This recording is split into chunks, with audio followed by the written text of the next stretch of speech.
Let's say you're moving to Shanghai, you have got your visa sorted out, the phone plan is working, and now the big question, where do you actually live? Shanghai is a huge city. A 40-minute commute is considered quite close, so choosing a neighborhood isn't just about rent. It's about your daily life, like coffee runs, gym access, and whether you can get a decent dinner at 9 p.m. So today, I will walk you through the most popular expat areas in Shanghai and show you exactly how to find them on Wealthy using the location filter. No middleman, just real listings. So let's start with the app first. Open Wealthy, tap search apartment, and then you'll see an address filter. You can select specific districts like Xuhui, Changning, Jing'an, or you can search for a metro station or a specific street. Every listing shows the exact location on the map. You can message the landlord directly, no phone number needed. Now, let's go through the actual neighborhoods and you'll see how to use the filter as we go.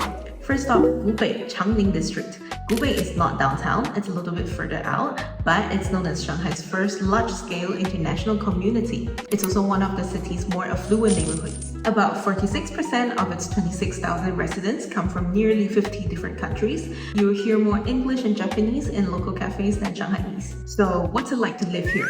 Very practical actually. International schools, Western grocery stores, and beautiful tree-lined pedestrian streets packed with coffee shops, bakeries, and pet-friendly restaurants. In general, it's safe, walkable, and very practical. And yes, rents here are slightly higher than average, but you get space, greenery, and a real community. Housing here is mostly mid to high-rise apartments built in the early 2000s, not the newest.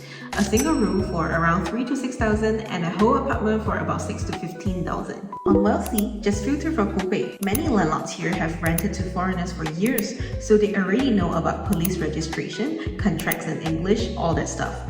A lot less time and effort required. If Hubei is the cozy international suburb, then Jing'an is the pulsing heart of current Shanghai. The thing is, Jing'an district is huge, so when people say they live in Jing'an, they can mean very different things. The core expat favorite areas are around Jing'an Temple and Nanjing West Road. That's where you get the luxury malls, indie coffee shops, and nightlife. But there's also the more residential areas like Daning, Dahua, Hengpu that's still quite central but a lot cheaper. So what kind of apartments will you find here?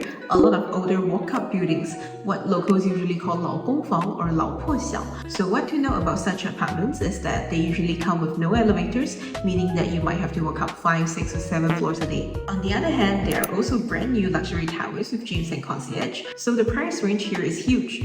A one-bedroom in an old building can be about 2,000 to 6,000. On the other hand, a one-bedroom in a new high-end building can easily go up to above 10K. So how do you find what's right for you on Wealthy? Just filter by the Jing'an sub-areas like Nanjing West Road, Jing'an Temple, and etc. And you'll see everything from old walk-up buildings to luxury studios. And most listings include details like 5th floor, no elevator, or newly renovated, good sound insulation, so you know what you're getting before you message. Jing'an has something for every budget. Wealthy lets you filter, compare, and message landlords directly. No middleman to play the guessing game with. Now let's talk about the neighborhood that looks like a movie set, the former French concession. A quick note, the French concession actually spans across 2 districts, Xuhui and Huangpu. But for now, let's take Xuhui as an example because most of the classic French concession experience falls here. This is where you get those postcard images, Art Deco buildings, little boutiques. It's romantic, quiet, and feels like a different era. Living here means waking up to birds and tree shadows while being super central. You are never more than 15 minutes away from Xintiandi. Housing over here is beautiful and unique. Old lane houses and villas from the 1930s, but it comes with quirks, thin walls, ancient plumbing systems, and again, no elevators. A small studio in a renovated lane house can be about 6,000 to 10,000, while a proper villa with a garden can be easily over 20,000. On Wealthy, just filter for Xuhui and look for the French concession area. Read carefully and message the landlord to ask about anything that matters to you.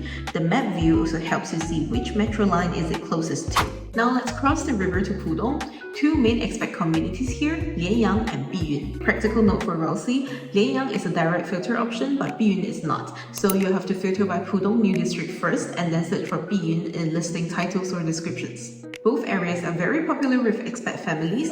International schools are very nearby, but there's a few things to keep in mind. Firstly, they're part of the Pudong New District. The New District label here just means that they're newer and more planned than Puxi. It doesn't mean anything complicated for renting. Secondly, these areas are far from downtown Shanghai. Commuting to Jing'an or French concession by metro can easily take an hour. Lastly, rent is not cheap. A good 2-bedroom in Lianyang can be about 12,000 a month, and a proper villa in Biyun can go well above 30,000. We'll see, just filter by Lianyang if you want that area, or directly search Biyun. Many listings will say near International School or Biyun Community. Let's quickly recap. Firstly, Gubei. It's not downtown. It's a quietly upscale, well-established expat community with rent on the higher side. Xing'an is a huge district that rents vary wildly from 3,000 to above 20k. The French concession is romantic and charming with its tree-lined streets and old lane houses, but always remember to check its plumbing and sound insulation. In Pudong, Lianyang and Biyun are spacious, family-friendly, and often pet-friendly, but remember they are far from downtown.